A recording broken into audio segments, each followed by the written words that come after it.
2 Chroniques, chapitre 24.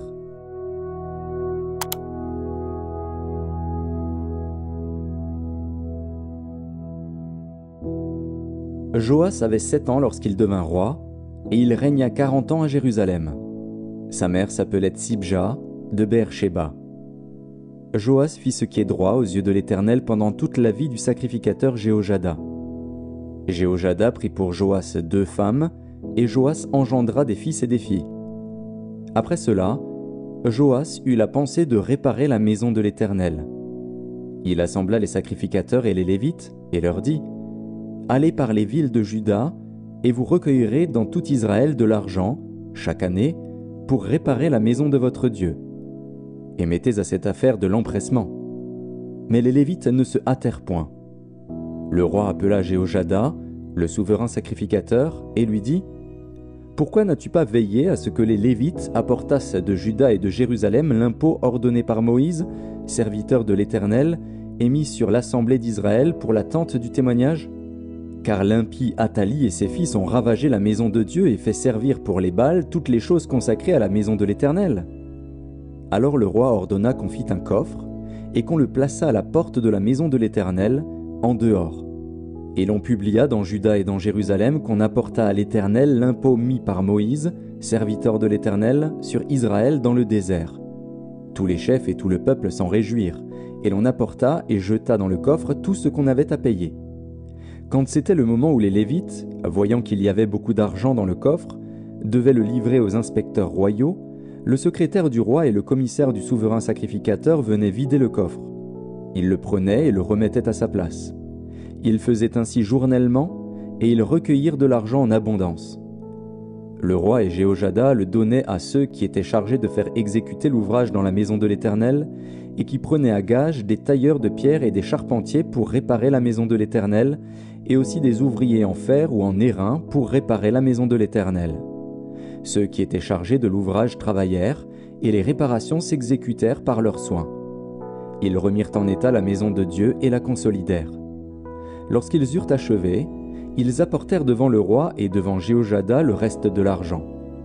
Et l'on en fit des ustensiles pour la maison de l'Éternel, des ustensiles pour le service et pour les holocaustes, des coupes et d'autres ustensiles d'or et d'argent.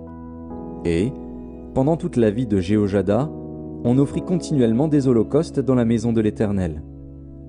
Jéhojada mourut, âgé et rassasié de jours. Il avait à sa mort 130 ans. On l'enterra dans la ville de David avec les rois, parce qu'il avait fait du bien en Israël, et à l'égard de Dieu et à l'égard de sa maison. Après la mort de Jéhojada, les chefs de Juda vinrent se prosterner devant le roi. Alors le roi les écouta, et ils abandonnèrent la maison de l'Éternel, le Dieu de leur père, et ils servirent les Astartés et les idoles. La colère de l'Éternel fut sur Juda et sur Jérusalem, parce qu'ils s'étaient ainsi rendus coupables. L'Éternel envoya parmi eux des prophètes pour les ramener à lui, mais ils n'écoutèrent point les avertissements qu'ils en reçurent. Zacharie, fils du sacrificateur Jéhojada, fut revêtu de l'Esprit de Dieu. Il se présenta devant le peuple et lui dit : « Ainsi parle Dieu. Pourquoi transgressez-vous les commandements de l'Éternel ? Vous ne prospérerez point, car vous avez abandonné l'Éternel, et il vous abandonnera. » Et ils conspirèrent contre lui et le lapidèrent par ordre du roi, dans le parvis de la maison de l'Éternel. Le roi Joas ne se souvint pas de la bienveillance qu'avait eue pour lui Jéhojada, père de Zacharie, et il fit périr son fils.